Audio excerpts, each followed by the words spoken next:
نحمده ونصلي ونسلم على رسوله الكريم أما بعد. The question that when Allah subhanahu wa ta'ala has given us Quran, we have got a corpus of hadith to go through, and there have been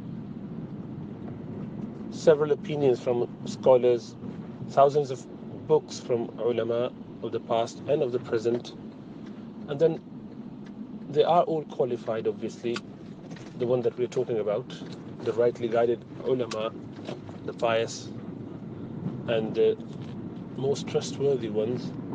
So they have done a lot of hard work, and when we read them and their stuff, and we come up with some opinions, and based on our judgment, we take whichever is more appealing to us or stronger in our eyes, then aren't we actually following the hadith of Rasulullah sallallahu alaihi wasallam, whereby he said, "Istafti qalbak," take fatwa from your heart. Why then ulama do not allow this to laity, the common man? So we need to understand that, number one, we cannot take one hadith in isolation and leaving behind all the others. Rather, Sharia dictates that we should have a thorough understanding of the topic so that we do not fall prey to our nafs and shaitan.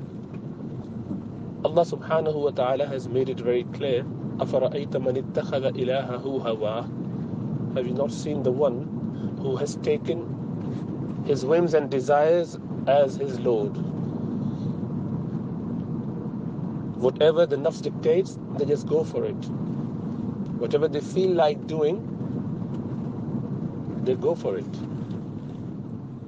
So on one hand, we have Quran saying this. On the other hand, we have the hadith which suggests istafti qalbak. How do we understand this? And if you look deeper, you may find another hadith of Rasulullah sallallahu alaihi wasallam, the incident where a group of Sahaba were sent on an expedition, and they, on their way, had to stop somewhere to spend the night. They erected their tents, and it was cold, winter days. Some of them got affected by some wounds. So one of them were very sick, and he developed temperature overnight, possibly septic as well. In the morning, due to that stress, he found himself having wet dream. So he's sexually defiled due to ihtilam. So he asked Sahaba, what should I do? I feel very unwell, and it's very cold. Can I do tayammum?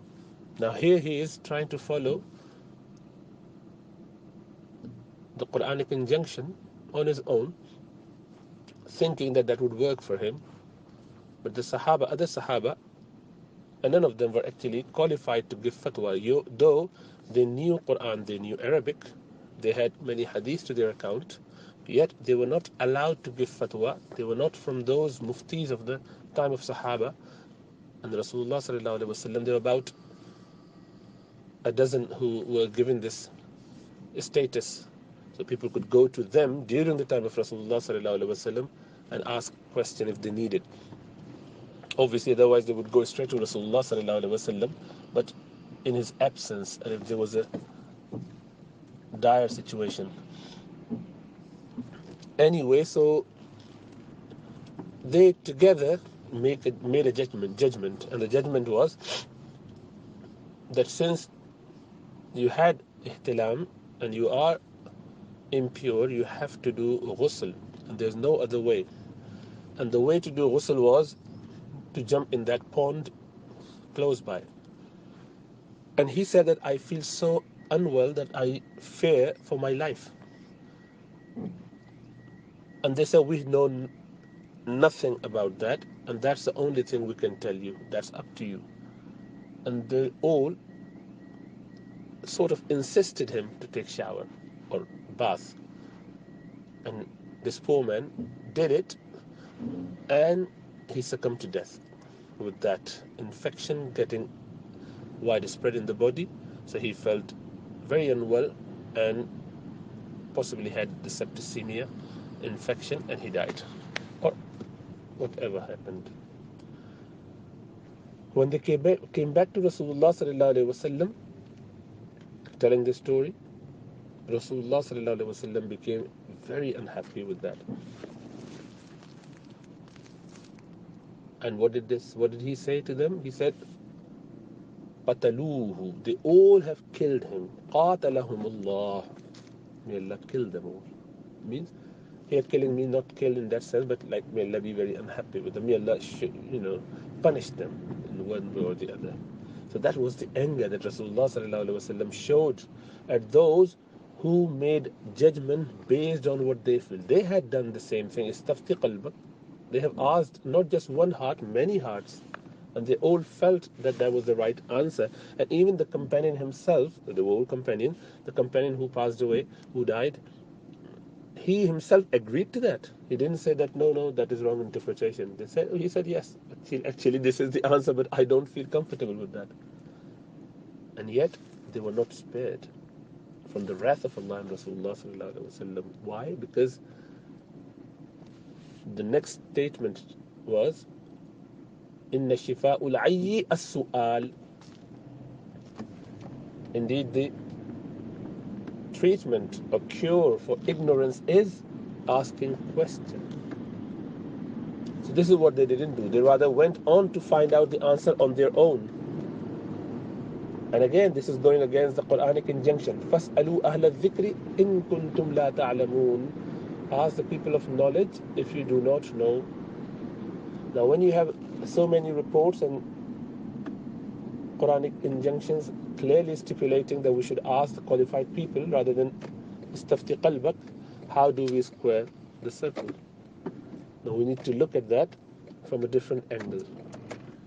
Number one, this istafti qalbak, Rasulullah sallallahu alaihi wasallam is saying to some of the very senior companions, Sayyidina Ali radiallahu ta'ala anhu, and the likes, who were qualified to give fatwa anyway. And even if it means, which it means, that it is general for anyone and everyone, this is in matters of mubahat and mushtabihat, the area which there are no clear-cut injunctions in Quran and Hadith. For example, if there was something categorical, there's no way you can go and ask your nafs whether you want to go for it or not. You cannot ask anyone, let alone your own self, about haram and halal. So you know something is haram, and you say, let me just ask myself. I feel like committing that haram because my heart is inclined towards. You can't do that. It is not about that. It is when you know that those two situations both are fine. You can do this and you can do that, but one is better than the other. This is preferred or that one is preferred. Which one should I go for myself? In that area, anyone can ask themselves, because it is halal anyway, both ways. Shall I do this or shall I do that? At this time, is it better to give charity, for example, to this masjid or to that orphanage? Wherever you feel comfortable. They're both halal ways. Do I do this to nafil at this point, or shall I just go out and do some teaching, or maybe attend a lesson? Shall I listen to the Quran, or I do some tasbihat? Shall I go out and do some community work, or shall I just help my mum for some other household chores? That's all within your means. Anyone and everyone can have an opinion on that, and they can just decide whatever their heart suggests them, provided their heart is not corrupted. Now, mostly the hearts in the modern time are quite corrupted in such a way there's no tazkiyah done. We just go by whatever we feel like. We can't even control ourselves from haram, let alone mushtabihat. So Rasulullah sallallahu alaihi wasallam telling something to Sahaba not always apply to us. There are many nuanced information, knowledge, stuff out there in Sharia that one needs to look at. When Rasulullah sallallahu alaihi wasallam was happy with Abu Bakr Siddiq radiallahu ta'ala anhu to bring to the display and to donation on the battle of Tabuk, everything that he had in his house, Rasulullah sallallahu alaihi wasallam was happy with that. He expected that. According to some narration, in the same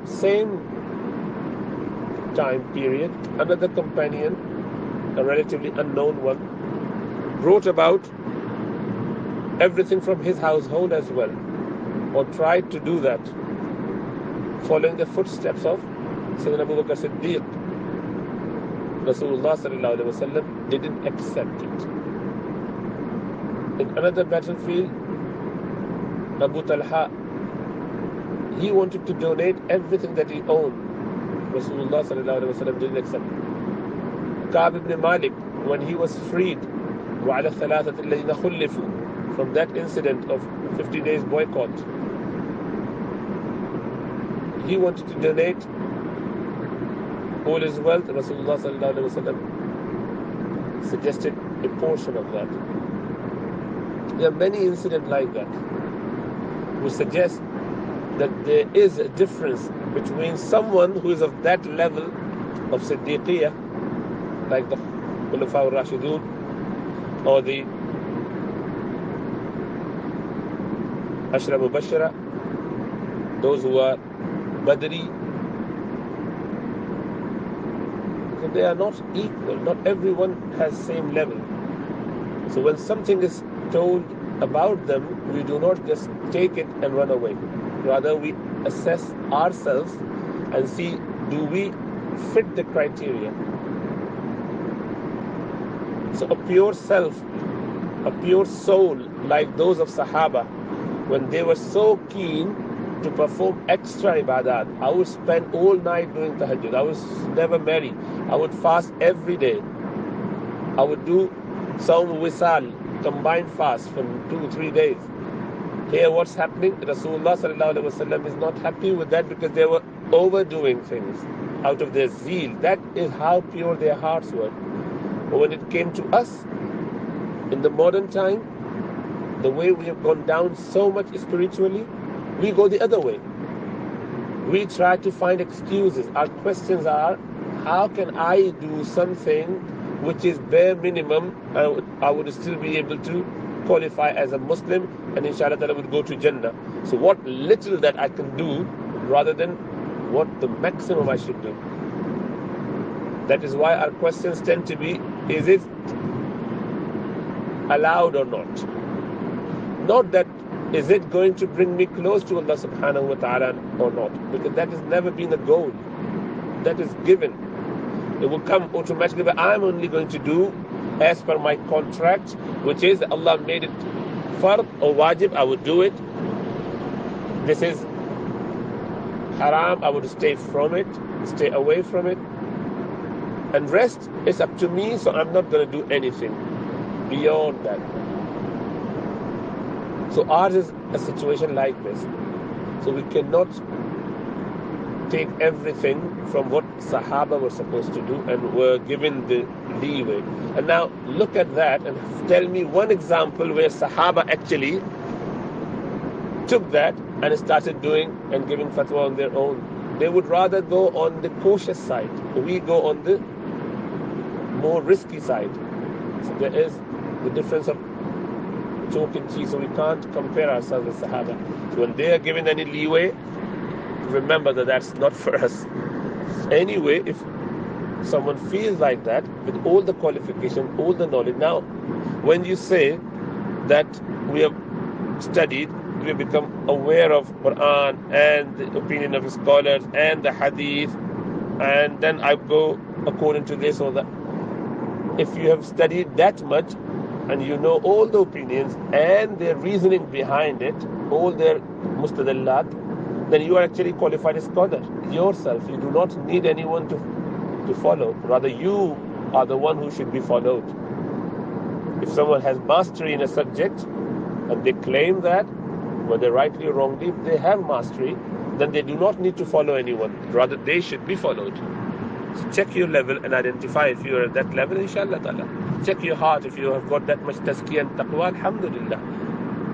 The piety is of that level that is kafti qalbak would apply to you, inshallah ta'ala.